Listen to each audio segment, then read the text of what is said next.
Hello बच्चों, next topic है हमारा इलेक्ट्रॉन ऑर्बिट्स।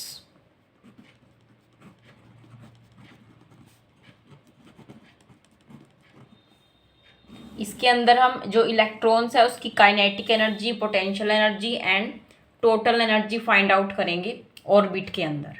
ठीक है, तो सबसे पहले हम इसके अंदर ले लेते हैं let F C is the centripetal force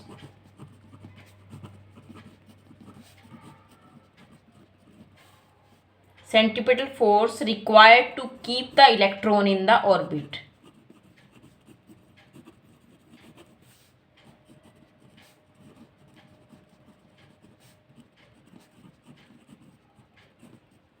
And Fe is the electrostatic force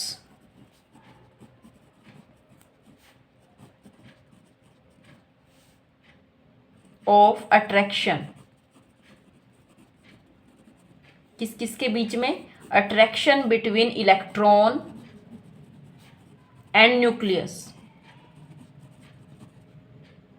okay, तो centripetal force required to keep the electron in orbit. तो दोनों फोर्स, सेंट्रीपिटल फोर्स और इलेक्ट्रोस्टैटिक फोर्स ऑफ अट्रैक्शन, दोनों जब इक्वल होंगे तभी जो electron है वो ऑर्बिट के अंदर रह पाएगा। क्लियर? तो F C is equal to F E. Okay, किसके लिए? For stable orbit.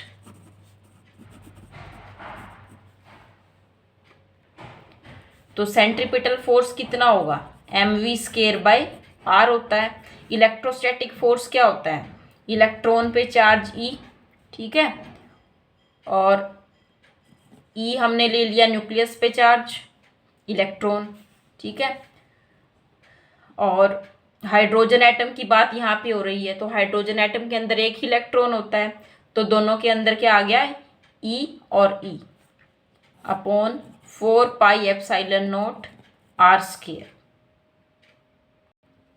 यहाँ पे मेंशन कर देते हैं कि हम हाइड्रोजन एटम की बात कर रहे हैं। ठीक है, M V square upon R equal to E into E 4 pi epsilon not R square. तो यहाँ से हम कैलकुलेट करते हैं आर की वैल्यू। ये एक आर से एक आर कैंसिल हो जाएगा। R equal to E square upon 4 pi epsilon not M V square. तो ये आर की वैल्यू आ जाएगी। क्लियर? रेडियस आ गया। अब kinetic energy of electron in orbit के ले लेते हैं। It is equal to 1/2 M V square. ठीक है, अब अगर इस वैल्यू को हम इस तरह से लिखें कि 1/2 एम वी स्क्वायर है, यहाँ से एम वी स्क्वायर की वैल्यू क्या आ जाएगी? E square 4 pi epsilon naught, और इसके अंदर पुट करेंगे तो ये हो जाएगा E square upon 8 pi epsilon not R. ठीक है, कैसे किया? ये जो एम वी स्क्वायर है, एम वी स्क्वायर की जगह पुट कर दिया हमने ये value E square 4 pi epsilon naught. ठीक है, और 2 पहले से ही था तो 4 इंटू 2 हो गया 8 पाई एप्सिलॉन नॉट आर। ठीक है, उसके बाद है potential energy of electron in orbit.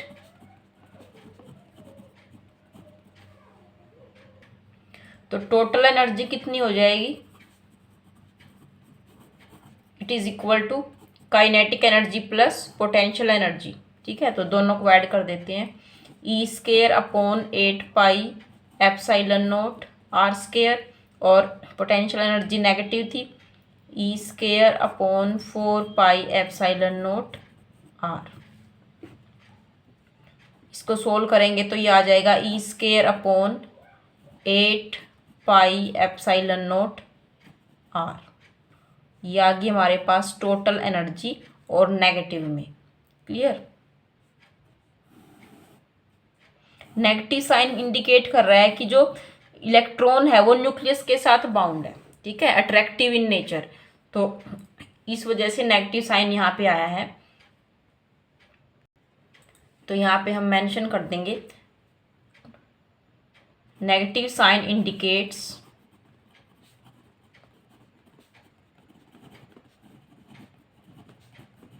That electron is bound to nucleus.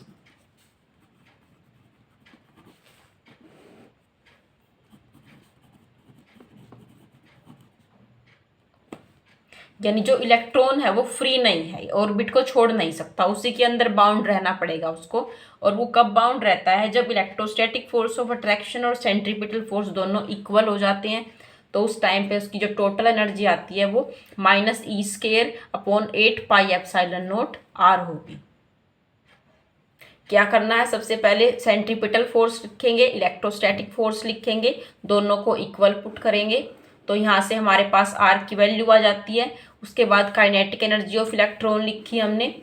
Potential energy of electron के लिए क्या फॉर्मूला होगा? Potential into charge. पोटेंशियल लिखा Q/4πε0r इंटू चार्ज से मल्टीप्लाई कर दिया, तो टोटल एनर्जी हो गई K+U, काइनेटिक प्लस पोटेंशियल, और सोल्व करेंगे तो हमारे पास आएगी -E²/8πε0r। This is the total energy.